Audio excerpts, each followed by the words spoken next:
A lot of people have asked me that. I am still a registered Republican. And this dates back to a late night conversation a number of us had many years ago where we vowed that the party was changing, but not us, and we would never change our party affiliation. And that was part of this agreement over wine some of us made, and that's still held to this day. No one's changed. No one's changed. And trust me, Andrew, that it's much worse today than it was then.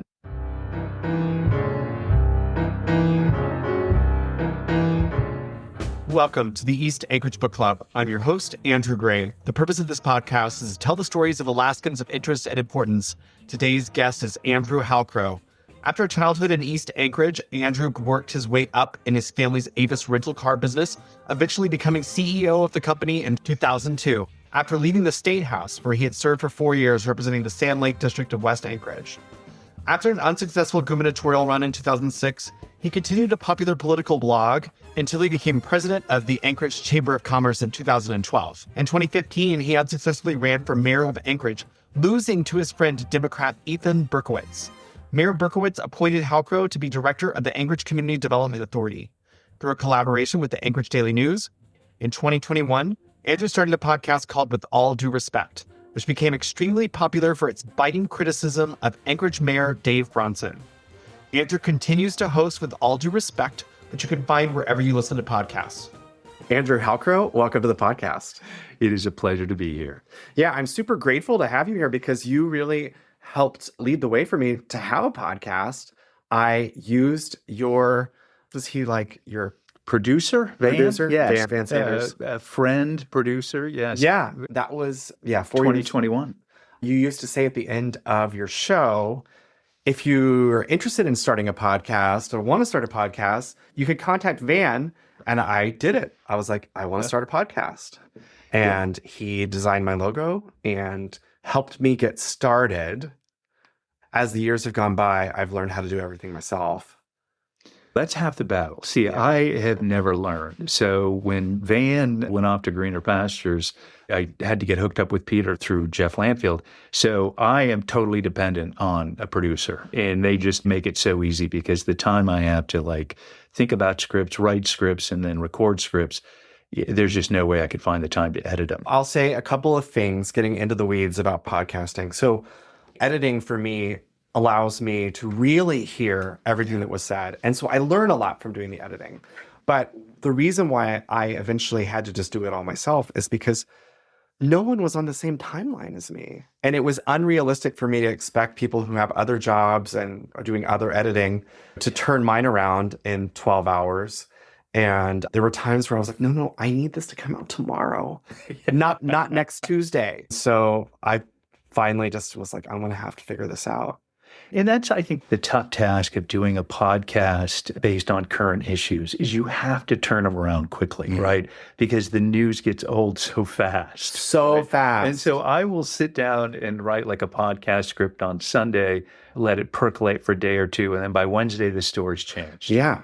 Or it just feels like no one's talking about it anymore. That might not mean that you shouldn't do it. Right. There are certain things that should be talked about longer than 2 days, and they don't get talked about for longer than 2 days. Exactly. In doing a podcast, it's such a unique opportunity, and I love, obviously, the last 3 or 4 years, there's always been that saying, just what the world needs, another podcast. I feel like, to some degree, they do. People like you and I who are engaged in public policy, you're in the business, I'm retired from the business, but we both have something to say and insights to offer. I think people find it valuable. And I think one of the most rewarding things to me is when I look at downloads in the first hour or two, right? Mm-hmm. Because those are people who are anticipating you dropping another episode. And so that's always one of the most rewarding things. Yours has evolved a lot since the beginning. It's evolved in terms of format, in terms of guests, in terms of length. The most recent are very short. Yeah. They're 5 minutes long. Yeah. And I'm curious, from having done all of that, what have you learned and why has it evolved the way it has? So we launched the podcast the first week in May of 2021, thanks to the Anchorage Daily News. And our goal was to have it no more than 15 minutes, right? We wanted to create a podcast where people could listen to it in their car, run into the store, whatever, right? And so we broke it up into segments, and then we made the episodes longer, but we put out fewer episodes. And then what happened was I feel like my life changed a little bit. Work became more demanding. The time didn't allow me to do politics, life, entertainment segment. I didn't have the capacity to do it. So we scaled it back. And then about, I think a year or two later, Ethan and I started kind of co-hosting the politics segment together. Ethan Berkowitz. Yeah. And he travels and I travel, and there's always a challenge with getting a sustained schedule, right? So we would go 4 or 5 months without a podcast, or we do 3 and 4 months, right? So very inconsistent. The shorter ones I really love because it takes less time to prepare a script. I can be more nimble. I can be more fun. You've noticed not all the episodes have been about politics. I'm trying to do different things. You did Trad Wives. Yeah, I love that concept, right? I just did so much on Instagram and TikTok, and you're just like, okay, how do you reconcile that with the real world? They feel like a joke. Yeah. They are a joke, right? That's not real. It is real. You have to look at the realness behind it. I think it's for listeners. These are like those videos on Instagram of the woman who's going to make cereal for her children from scratch. And there was a fascinating article, and this was weeks ago, where they were talking about this trad wife and trad husband, which is now a growing thing, phenomena. And the top trad wife, like the influencer, right? Her husband is the CEO of JetBlue or something. So this is not a middle-class mom raising 4 kids at home, creating paper mache napkins and whatnot. But it's a fascinating concept. And I love these trends because it is about selling you a life, right? Andrew, wouldn't your life be better if you just hung out at home and churned butter and knitted your kids' sweaters? And yeah, it would be, but it's not possible. Has listener feedback driven some of the changes in the way you've done things? No, I don't think as a podcast host and as somebody who's done it now for going on, 5 years this May, really the only feedback we get has been positive. Now, that doesn't mean to say, like, obviously on social media, but people stop me in the stores and out and about, and they'll say, oh, I'll listen to your podcast. It's very rewarding, right? It's really cool because that means somebody's taking 10 minutes out of their day to listen to you, to listen to what you have to say. And so I think as a podcast host, one of the reasons why I've taken a break over the last 4 years is you do get burned out. It was a hell of a lift commenting every week on Dave Bronson as mayor. It was nonstop. And you get exhausted because you feel like there's no bright light. There's not going to be sun tomorrow. That was your golden age. Yeah. When Dave Bronson was mayor, I feel like you were required listening to those of us who got involved in politics because we were opposed to the policies of Dave Bronson. It was so incredible. And similar to President Trump's first term, he broke so many norms, and not just breaking the norms, but breaking them publicly. Amy Demboski trying to disconnect the broadcast. The feed. It's who does that? That's the stuff you see in movies, but that's what watching Mayor Bronson's administration was. And now you think about it and you never hear anything except positive stories about the LaFrance administration. And by positive, I mean moving the city forward. There's been no controversy in her administration, no public controversy or staff controversy. It's almost like this huge tornado was swirling for 3 years and then boom. And the city has challenges, but you also know that the person on the 8th floor of City Hall has a firm hand on the wheel. I'm going to ask a difficult question. Sure. I told a couple of folks that I was having you on, and it was more than one person who said, I stopped listening when he tried to redeem Ethan Berkowitz. Yeah. And I don't know if you can speak about that. I can't speak to it other than say that I've been riding with Ethan now for 3 years on the podcast. Episodes, downloads have not changed. If anything, they've stayed very stable at a time where our episodes have become more and more sporadic. I think Ethan brings something to the podcast that very few people bring, right? His wealth of political experience and knowledge. And look, I love Ethan. He's just a great guy. And I know I heard the same thing, but to me, it's like the overall value is certainly worth it. And I love Ethan to death. And the challenge is I wish we could do more podcasts. His life, my life. We're retired. We're traveling. We're taking care of family obligations outside the States. But yeah, I certainly understand people's feelings, right? Let's bounce back. You were born in San Francisco. Yes. Mill Valley. 61 years ago? 1964, yeah. Yeah, St. Francis Hospital, which is in San Francisco. You moved to Alaska when you were a baby? Yeah, my mom and dad had come up in 1955, started the business. They were living in California. The mid-60s came, Vietnam War. You had a lot of activity. My parents realized they couldn't run the company long distance, so we moved up here. So when you say they came up 55 and started the company, and they moved back down? Yeah. So they were running the company in Alaska from California. So had management here running the company. And it was Avis? It was Avis, yeah. And then late 60s, right after the earthquake, they realized there was a lot of work to be done. They couldn't accomplish it from a long distance. The family packed up and moved from Mill Valley to Tudor and Lake Otis. And you went to preschool there at St. Mary's at Tudor and Lake Otis. Yeah. Lisa Keller was on the podcast recently, and she said that she started in preschool with you. Yeah, absolutely. Yeah. Yes. And then we went to Lake Otis. Wendler graduated from East together. Yeah, good friends. And we used to carpool to catechism. And she's running, and I'm so excited. She's such a great candidate. She knows Alaska so well. About 22 years ago, my wife was a director for Leukemia and Lymphoma Society, and they trained for marathons. And Lisa donated her time to the team in training. She's just such an awesome person, and she was such a great classmate and friend. How did you meet your wife? Simon and Seafords. Really? Yeah, totally by accident. Like you were both just customers there? I went out with a friend. Actually, truth be known, a good friend of mine, we were going to go see Louis Anderson at the Performing Arts Center. And Louis Anderson had been in a car accident in L.A. like the day before, so they canceled the show. So we decided to go out anyways. And we went to Simon's, and that's when I saw her. And the rest is history. That was it. Yeah, it was just like... What year was that? Oh, gosh. And my wife's going to kill me. Early 90s, 93. July 93.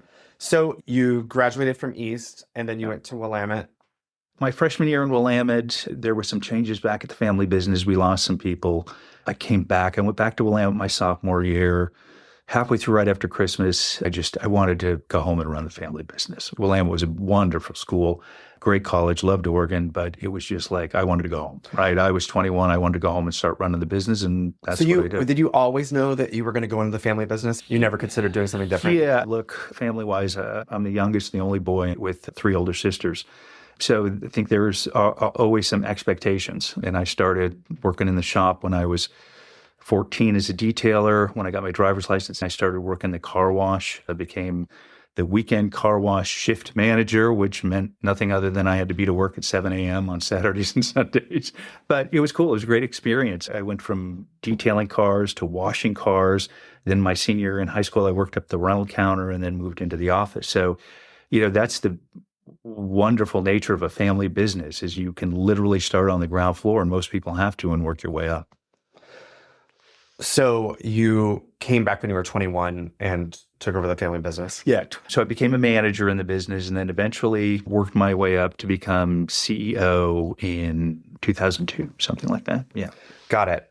2002 would be when you left the legislature. Yes. You ran in 98. I ran in 98. I actually ran for the assembly 2 times. I ran for the assembly in 95 and 96 and realized I was a very bad candidate and I needed... And you were running for West Anchorage? Yeah. And I realized I was not a good candidate and I needed an education and actually to understand the issues. And that's when a light switched. Was there something specific that happened when you were running for assembly that taught you needed to do some work? Yeah. I had a general grasp of city economics and demographics. The policies, when you first get into politics, as you know, you can have an opinion on a policy, but defending that opinion at the doorstep is a little bit different. And one of the issues was they were trying to bring the hillside under police control, bring them under the APD jurisdiction. And I was supportive of that because the fact of the matter is at that point in time, troopers were being cut back and the city was picking up far more of the burden on the hillside. So it made sense from a public policy, but trying to articulate that to somebody, right? It can be very difficult when you're not a seasoned politician. I also learned that I needed to learn more communication and real neighborhood skills. It was one thing to understand how the city works, but your neighborhood is the most important. And so I became community council chair for 2 years. And then when I was community council chair, my second or third year, Mark Hanley, who represented Sand Lake in the legislature, resigned, and I ran and took his place. It's interesting. It's somewhat similar to me. I didn't run for assembly, but I followed the assembly. I was very involved in local politics, and I assumed that's what I would run for. Yeah. But then I accidentally ended up in an open House district, so I ran. Well, Andrew, timing is everything in life and politics. So you and I both hit that sweet spot because the gentleman I took over for, Mark Hanley, he was respected. He was leadership. He just resigned to take another job, right? Mm-hmm. And in that vacuum, if you have name ID, people start thinking about you as the immediate successor. And I was terrified because I didn't know anything about state politics because I'd only paid attention to local politics. I was also terrified because I'd never set foot in the Juneau Capitol until I was elected. And so I was very stressed out my first couple of months. I was too. Okay, so here's a funny story. This is a fabulous story. So, of course, being community council, I'm focused on local issues, right? Because I had intended sometime in the future to run for assembly again. And then the House seat came open. So instantly you're thrust into the world of state politics. And it was funny because two things happened. Number one, I'd go to knock on doors and people would want to talk about potholes in their city streets or the neighbor's dog. And I'd be like, hey, I'm a state representative, but I get you, right? And the other one is the same thing. I think I had been in the state capitol once for a total of an hour before I got elected. In the primary, I was running against a fellow Republican who, at that point in time, had been a staffer for many years. And I think in one debate, she said, Andrew won't even know where the bathroom is. Like, I'm sure somebody will tell me. And sure enough, my first office was 419, which is like right next to the men's room. So thank you for that. So you got elected and you were in the majority. Yeah. And you became chair of Community and Regional Affairs.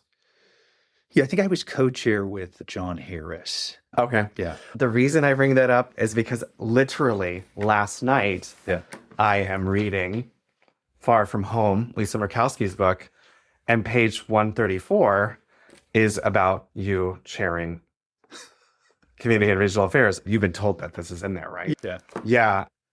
She says that my friend Andrew Halcro unintentionally demonstrated the consequences of the situation, not understanding rural Alaska. Yep.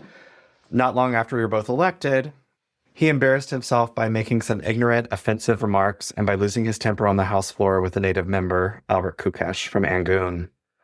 But Andrew redeemed himself, gaining new respect when he apologized and admitted that he needed to learn more. Despite being a lifelong Alaskan, he said he had been to a rural community only once as a high school wrestler. Yes. And this was like, I think this was my first and most important lesson that I learned in my 4 years in the legislature. So we're 10 days in. I get elected at a time where the rural-urban divide is at its height. My freshman year, I had a place at the Westmark, one of those suites, not 604. And so I'm watching TV and I'm watching Gavel to Gavel, and Representative Albert Kukesh is addressing the Egan Forum. And he is going on about Republicans and they're being mean and rural Alaska is in danger and the new crop doesn't look any better. And so instantly I was offended, right? And first lesson, thick skin, right? Politics, thick skin, right? If you don't have thick skin, stay the hell away from politics. Of course, at that time, very thin skin. I was pissed, right? I came down here, do the best job. I know there's issues. I don't want to be typecast before I have a chance. Under special orders, I stood up on the floor and I called him out, right? Sorry, I'm going to take a deep breath because I love Albert Kukesh. He really turned out to be such a great friend and such an amazing mentor. Albert stood up and he was very calm and he took issue, right? He was just like, look, but he's like, my colleague was watching television. You have two buttons on your television, on, off, right? And it set something off on the House floor, which had boiled over, obviously from the last couple of years of budget cuts and rural Alaska really being under significant pressures. And there was a big blow up on the floor. And I remember Ethan, who was the minority leader, turned around to me and he said, and again, I got to catch my breath because this was like one of those moments in your life where you just go, whoa, okay. Ethan turned around and he came right at me and he said, don't ever do that again. Okay. So afterwards, Albert Kukesh and I, there had been a group of students in the gallery, and Albert and I went to the back and we held a very long conversation in front of the students. And what was so amazing to me is Albert and I were saying the very same thing, right? Saying the very same thing, right? Listen to me. I want to be heard. I want to be believed. I want to know that something better is coming. And that in and of itself just set off this whole thing. So obviously the next day, the press was very bad for freshman Representative Andrew Halcro. Rightly, I took my licks in the paper, not just from the press, but Mike Dugan. I deserved what I got. My comments were both inappropriate and just flat out ignorant. I'm trying really hard to infer. It was when he said that Republicans haven't been good for rural Alaska, and the new crop of Republicans, which is you, which is what you take offense to, doesn't look any better. Yeah. You took that personally. Yeah. And was this was this like a super low oil price time? Yeah. And so there wasn't any money. And so rural Alaska is fighting to get what it needs. And there's a fear that in this low revenue environment that they are going to suffer more. In January of 1999, oil was $9 a barrel, and gas at my local Tesoro was 99 cents a gallon. So things were tough. We had undergone significant budget cutting. When I got elected, we were in the middle of a 5-year plan to reduce $250 million. So there were so many pressures. And it was interesting because during that conversation with Representative Kukesh in front of the students, it was like we realized at the end we were both saying the same thing. We both wanted the same thing. We both wanted to be heard and seen and not judged. We wanted people to walk a mile in our shoes. And after that, the first thing I did was I went to the Speaker of the House and I said, look, I got to figure this out. Again, I can't tell you enough how life-changing this experience was, right? So a couple of months later, of course, oil is $9 a barrel. They're not letting anybody travel. And I went to the Speaker of the House, Brian Porter, who was just an amazing guy. I just loved Brian. And I went to Brian and I said, look, Brian, I need you to approve, me to go to Anchorage for a couple of days. I need to go to the Rural Governance Council. He says, okay. It's down at the Sheraton. There are 30 of the top Native leaders in the state, okay? This is something I will never forget. Here is Representative Andrew Halcro, a member of the House from Sand Lake, who has clearly stuck his foot in his mouth a couple of months earlier, right? And there I sat for 2 days with 30 of the state's top Native leaders, regional corporation leaders, community leaders, village presidents, and listen to them tell me of their stories. So it was life-changing. And you sat next to Albert Kukesh on the airplane back to Juneau? Yeah. That's the thing with politics, right? I got elected with basically 3 types of people, right? I got elected with people who genuinely wanted to learn. You might not agree with them, right? But they were genuinely curious and genuinely wanted to know. Then I got elected with people who just got elected towing the party line, right? I don't care what's out there. I'm not curious. I haven't established political philosophy. I'm holding the party line, right? And then you had the other group that just was there because they wanted to go along to get along. No purpose in life, just the easiest thing to get reelected. I mean, it had become a job. You could see other folks that get in, want to do 2 or 3 terms, do their bit, learn the system, contribute their good, and then move on. And then you have the lifers. Yeah. Lisa McGuire was on the podcast, and she told me that she felt like she could map the life cycle of a legislator. Yeah. And that the first 2 to 4 years, you're really just learning how things work and figuring out how to make things happen. Yeah. And then you go into the second 4 years where you can actually make things happen.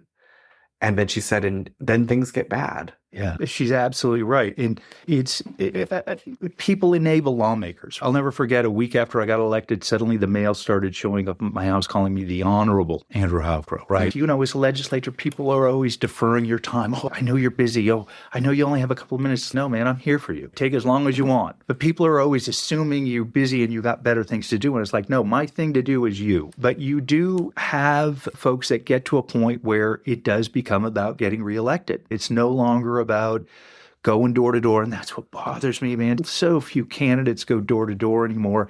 And especially House districts. Oh my God, they're so easy to walk. Mm-hmm. And I find like door to door is the best part of the campaign. It doesn't cost any money. It's exercise, and you see people where they live. It is an amazing opportunity. I have two rules. Number one, I always knock on doors that have an opponent's yard sign in it because those are the best. And two, my rule is 20 seconds and get the hell off the porch. Just people are busy. Here you go. If you want to talk, I'm cool. Here's my whatever contact. But I loved going door to door, and I'm just disappointed that more and more candidates don't do it. The reason why I was interested about how you met your wife was because something that somebody remembers is they said, Andrew Halcro's wife came to every committee meeting and came to floor sessions. She did. So she was like very involved. And that's very different from my marriage. My husband, literally halfway through this session, I was talking to somebody. And after I finished the conversation, he had said, "You're in the majority?" I was like, yeah, I'm in the majority. Like, he just doesn't care, is not interested. It's not his thing. And so it's so interesting to me to hear about something completely opposite, which is a spouse who attends all committee and floor sessions. The first year, Vicki was a regular attendee because it was new. And my wife is such an angel because being the spouse of a politician isn't easy, right? We were dealing with things like the fiscal plan and, of course, the vote in 1999. And it was impossible for me to go to Costco with my wife because we'd be standing there. Somebody would corner me as soon as I came in the door, right? My poor wife just standing there. So it got to the point where it was difficult for us to go shopping together, right? I could not get in and out of the grocery store in under 45 minutes to buy a gallon of milk, right? Because people want to talk, and that is your job. Being a political spouse is so demanding, and there's so much sacrifice. And for the first year I was down there, Vicki came down, she went to floor sessions. She's just amazing. And of course, she had a full-time job, so she'd come down for a day or two towards the end of the week. It's very difficult for political spouses, especially those who are left behind raising kids and carrying on the family. How old were your kids when you were in the house? Alyssa was 8, 9. Lauren was 15. Okay. Yeah. They obviously went to Juneau with you. They'd come down and visit a couple of times. What was really cool when I was there was you had lawmakers, you had a young demographic of lawmakers who had kids and whose kids did hang out at the Capitol. And that was quite cool compared to some of the time periods in the 80s where it was the Wild West down there. When I was there, it was more settled. There was more of a younger generation. Myself, Lisa Murkowski, Eric Croft, Ethan, Jim Whitaker. So there was always family in the building, which I thought was really cool. So you decided not to run. Yeah. Came back to Anchorage. Yep. You ran for governor in 2006.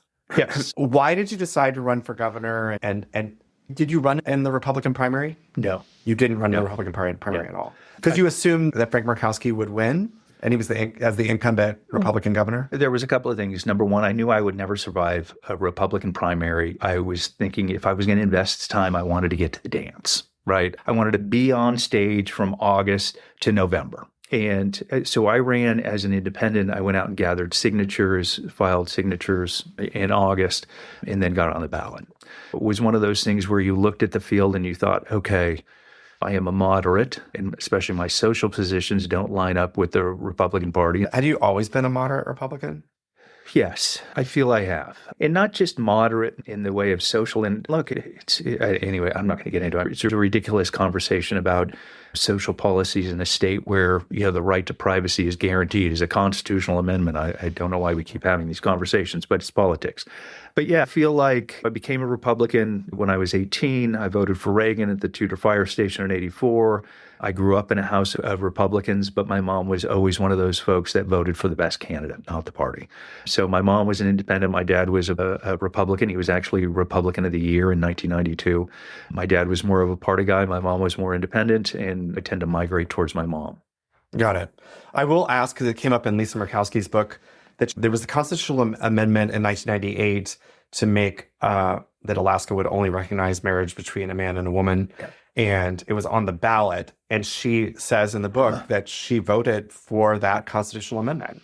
Yes. And then her opinion evolved, and she would not have voted that way today. Yeah. I'm just curious. Same. You voted for the amendment. Exactly the same. 1998, I was in a Republican primary. It was something that I was uneducated on. I had studied city politics, right? The problem was I listened to more party people than trying to do the research, and similar to Lisa, caught up in that late 90s. But I'll never forget one of the most heartbreaking conversations I had was on the front porch of somebody who was gay. And I came away from that thinking, Jesus, Andrew, what the hell are you doing? And so that's why as soon as I got elected, it was like, okay, you start to moderate, right? And you start to become more vocal, and you start to understand that similar to rural Alaska, I think the biggest value a politician can offer their constituents is being curious, being open to at least understanding, especially in a state like this where we have so many challenges, right?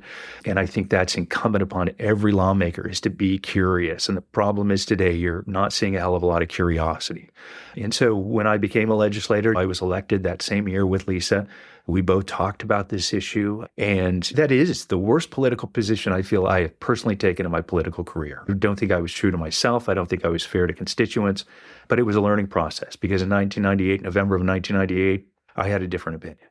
Hey, if it makes you feel any better, I was 23 and I lived in Anchorage in 1998, and I was going out with my gay friends all the time and having the time of my life, and I didn't vote and didn't know that was on the ballot and didn't know that it passed.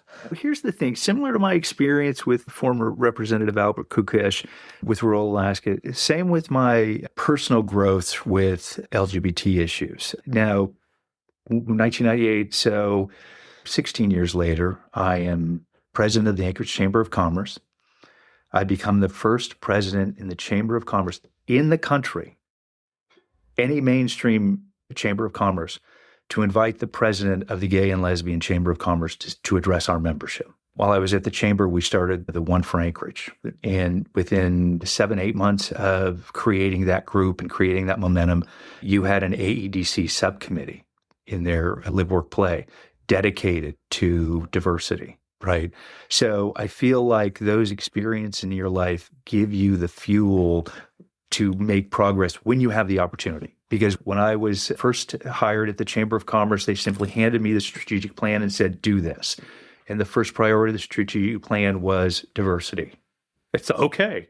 But then this is the downside, Andrew. When you get into diversity and you start talking to people what truly diversity means, that's not their idea. And so then some of the board members of the chamber, there was a couple of vocal ones, but the rest of the board was like, this is what we need to do. And it became a Chamber of Commerce initiative.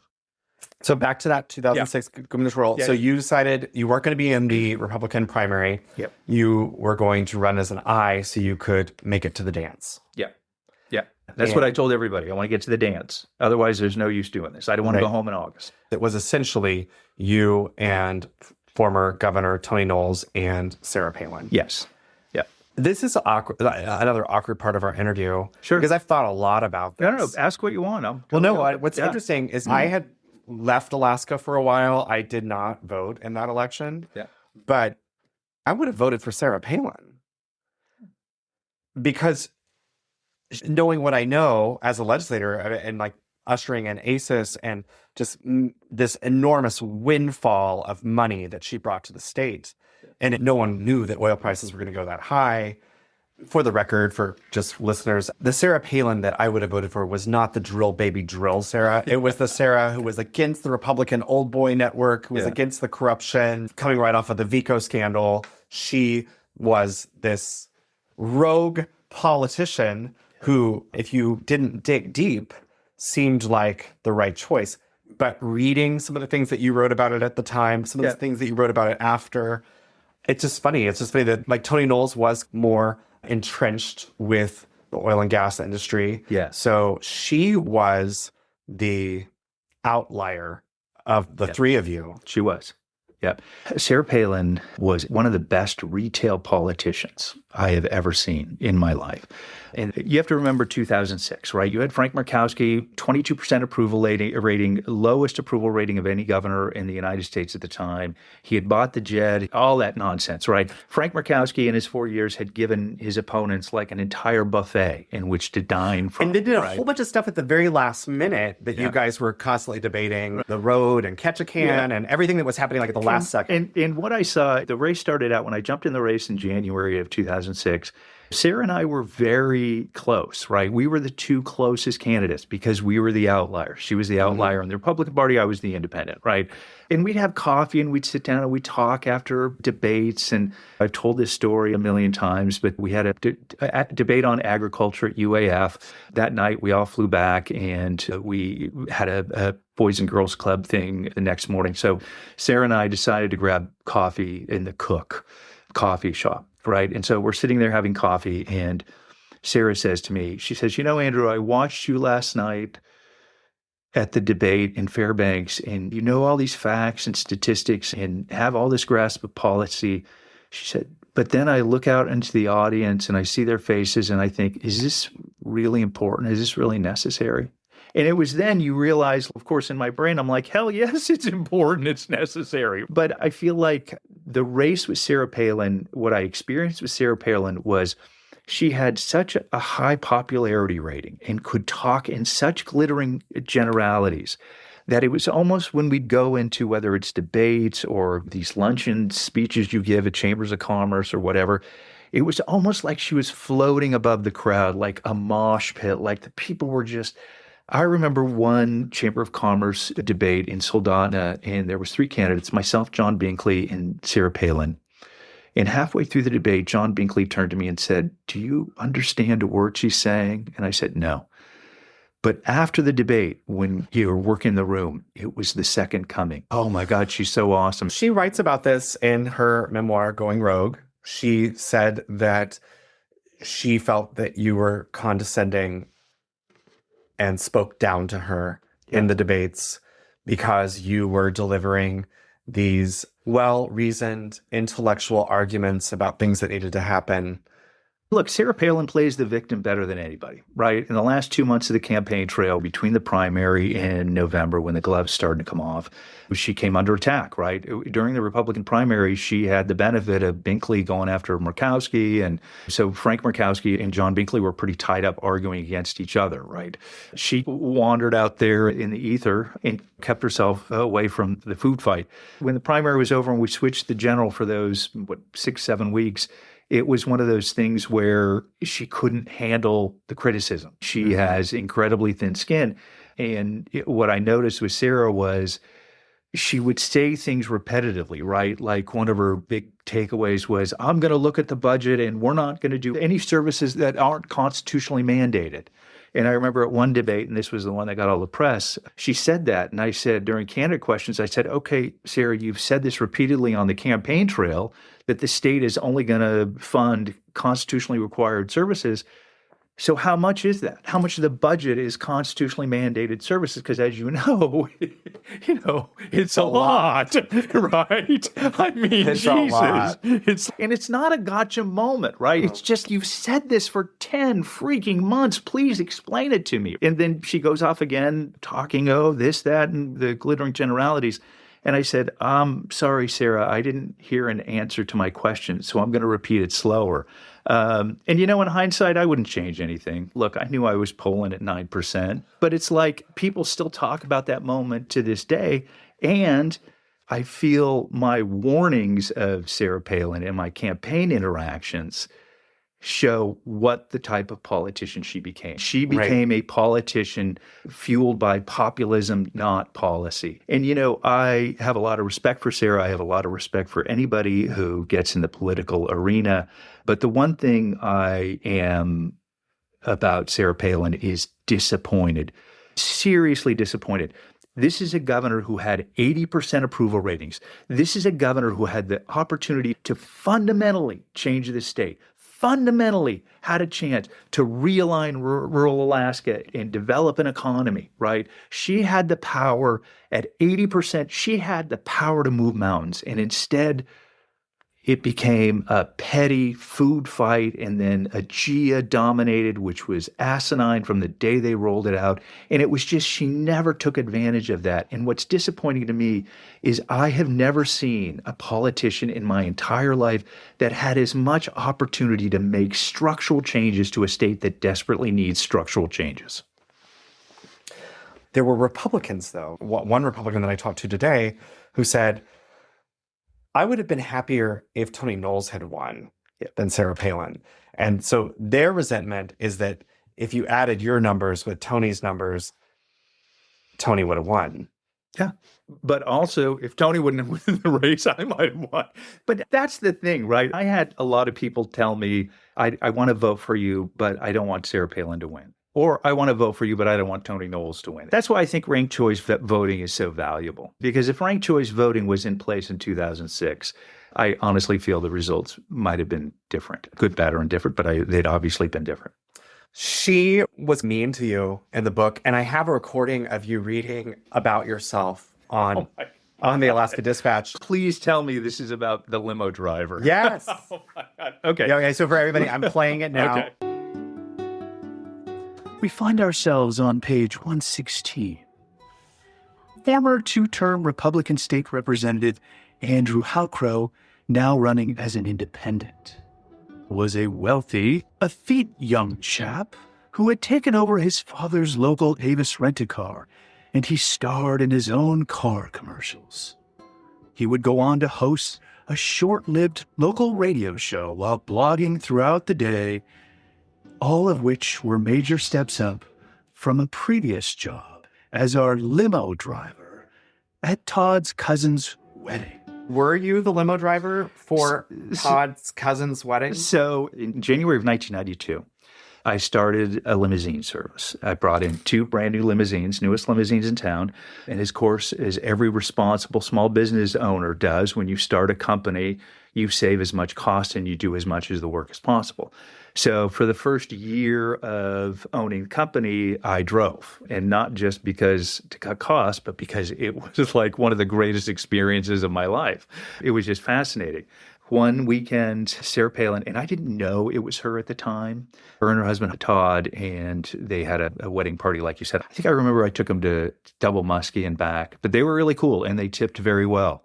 And then I remember when I got elected to the legislature in 1998, Sarah Palin actually sent me a very sweet card that said, hey, congratulations on your win. And I remember sending her back a card that said, Sarah, being in politics is like driving a limo.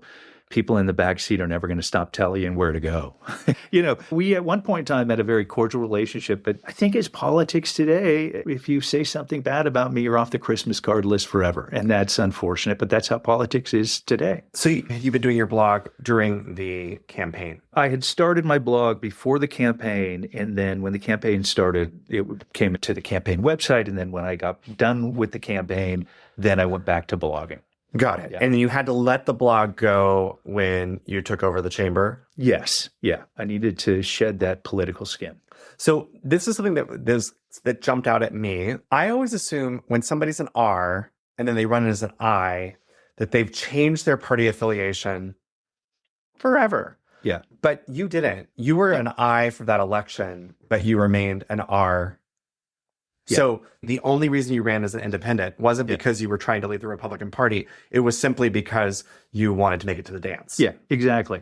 And a lot of people have asked me that. I am still a registered Republican, and this dates back to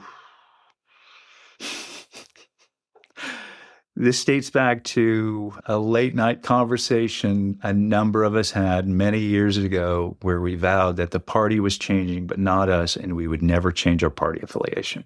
And that was part of this agreement over wine some of us made, and that's still held to this day. No one's changed. No one's changed. And trust me, Andrew, it's much worse today than it was then. Oh, I bet. You know. You ran for mayor in 2015. Yes. Yeah. So what led to that, and what was that race like? Yeah, I did my time at the chamber. I felt I had a good grasp. Mayor Sullivan was stepping aside after 6 years.